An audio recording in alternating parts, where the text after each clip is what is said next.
I want to see the call come out on social media, reposted quickly by Elon Musk, where somebody's like, "We've seen it. Meals on Wheels is being sent to intervene in AOC's attack on the Constitution. Meals on Wheels being activated." This looks like, obviously, like, wow, incredible that this is true and happening. Well, in AOC's socialist district, there are no more meals to be had because of Marxism. So that's why they need the wheels to bring them in. But she's stopping all the meals at border checkpoints in the Queens and is turning them away. But hopefully, the Hell's Angels will remedy that soon. The bridges and tunnels are being turned into Maoist checkpoints. This is obviously what their plan was all along. I've seen it on the message boards written out where there's a bunch of guys around a table with the pyramid with the eye floating above them. Well, James, you say you're no longer on X, the everything app. By any chance, have you moved to Brazil recently? Yeah, no, that I love how quickly he's losing everything. It's I mean, you want to see the three witches prophesying against him, where he's like, well, the weird sisters said that I would never lose my billions of dollars unless the entire country of Brazil rose against me. So this is yeah.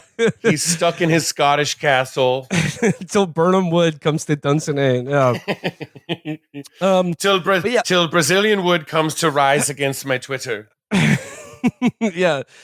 X has been banned in Brazil because the Brazilian government asked him to ban 7 accounts. And I didn't know this. Brazil is the 3rd largest users of Twitter of every nation in the world. And I don't know what it's going to be like without Brazilian people on Twitter.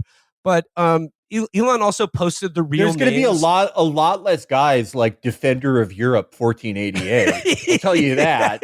This is decimated the population. Yeah, the marble bust. This has decimated the population of white nationalists who are like 78% Amerindian in their 23andMe. So yeah, and then Elon also posted the real names and like the Brazilian equivalent of the social security number on X of the people. Those names have to be awesome. The names of like the people who are too base for Brazil, but they're Brazilian, like Pythagoras, Muller, Euclides, Mora, Shirts.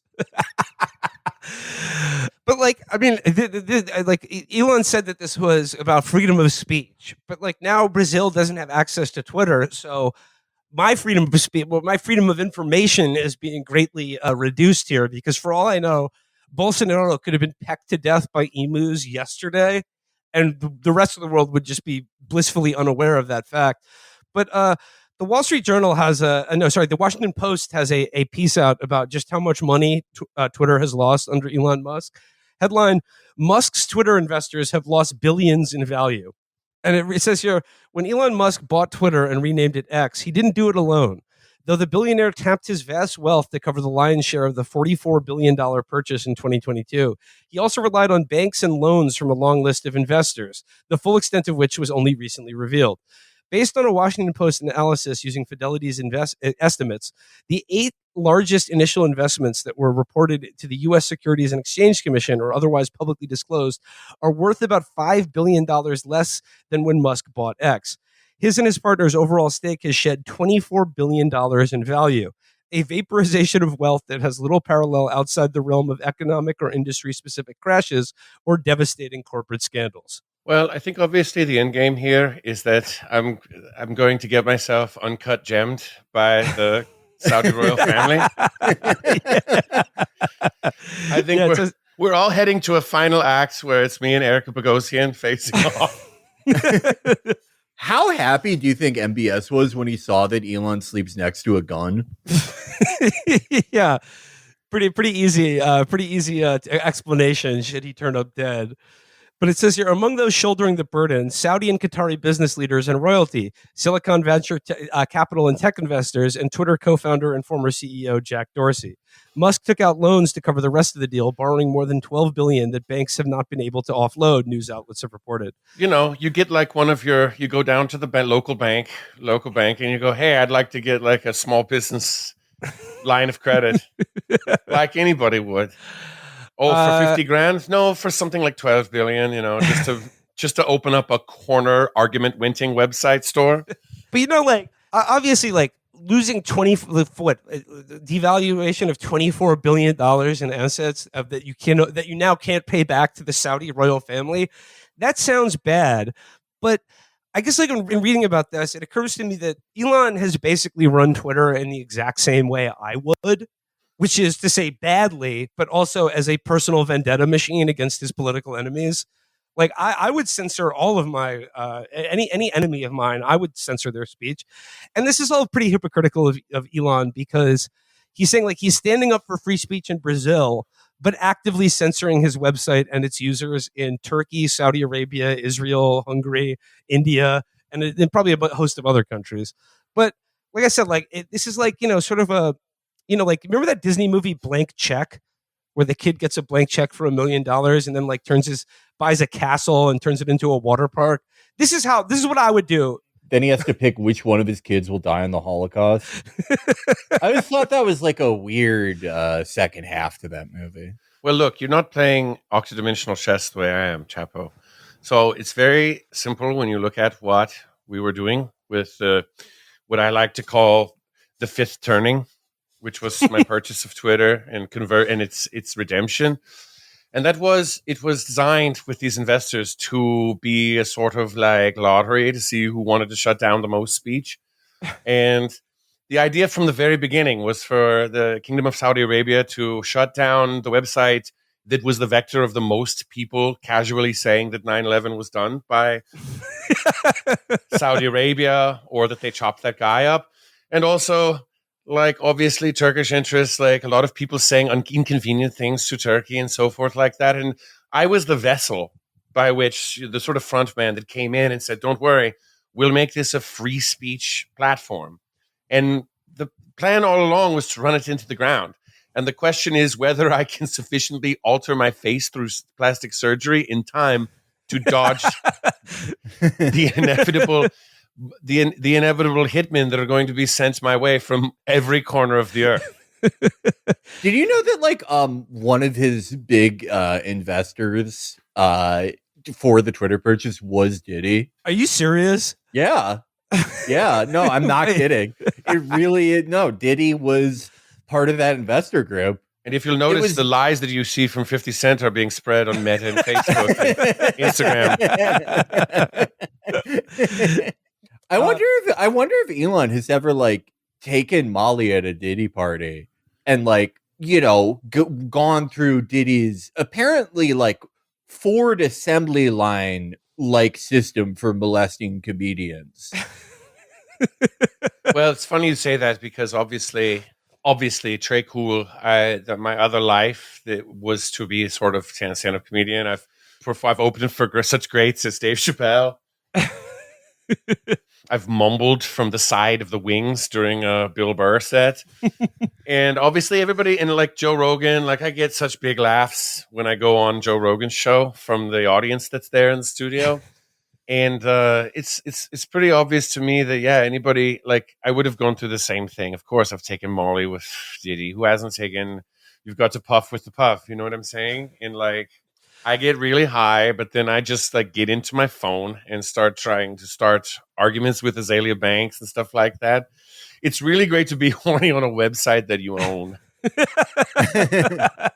He's been replying to the Hawk Tua girl a lot. Really? But it's like, yeah.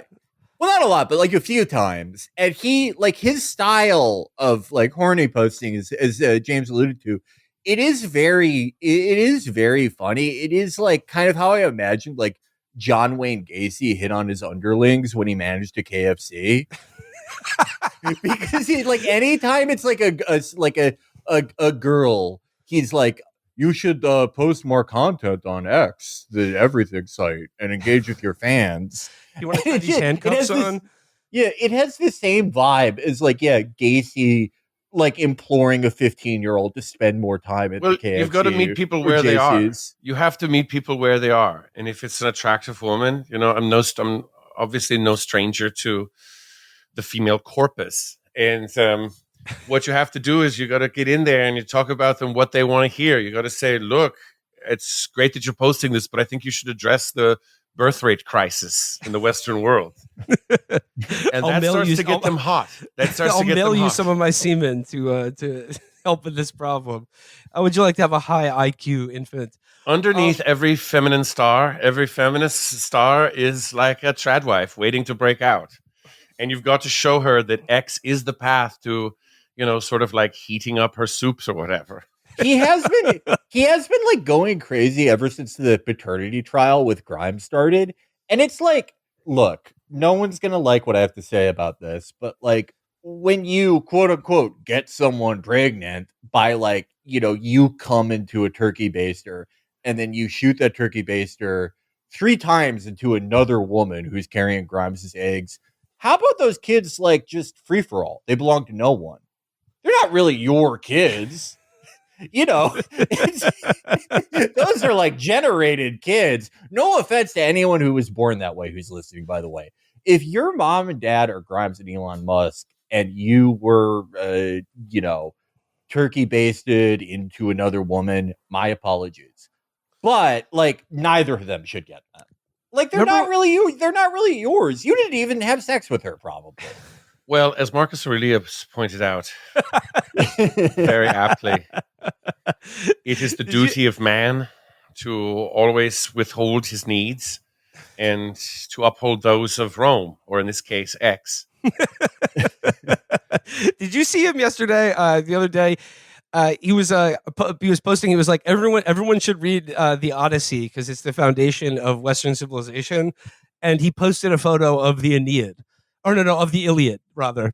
But the man should brush up on his classics. Hey, and also, do you remember when he offered to buy a stewardess a horse if she jacked him off on an airplane? Yeah, I think it was like he like basically flashed his cock to her, and she was like, oh my God, what is, put that away.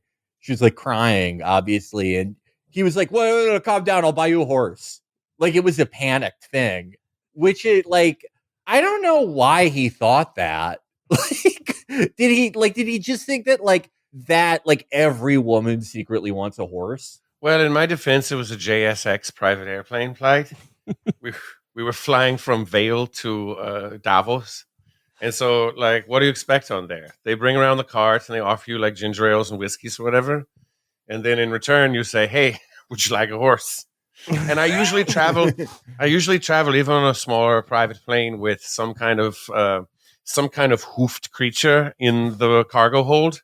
And so people think that it's some kind of idle promise that you would fulfill later on through some kind of intermediary. But no, I've always got a horse or donkey or something in their little crate underneath. He's got a whole platoon of Shetland ponies that travels with him everywhere that he can just give out like commemorative plaques or pens or something. Yes, I like people to know that there's the clip clop, not of reindeers, but of Shetland ponies when I arrive at a billionaires convention. I just like thinking like panicking and thinking of like all the most insulting gifts you could give to a woman to calm her down. Like you're about to be sued for sexual harassment and you're like, wait, what about a vacuum cleaner? Would you like to be a princess?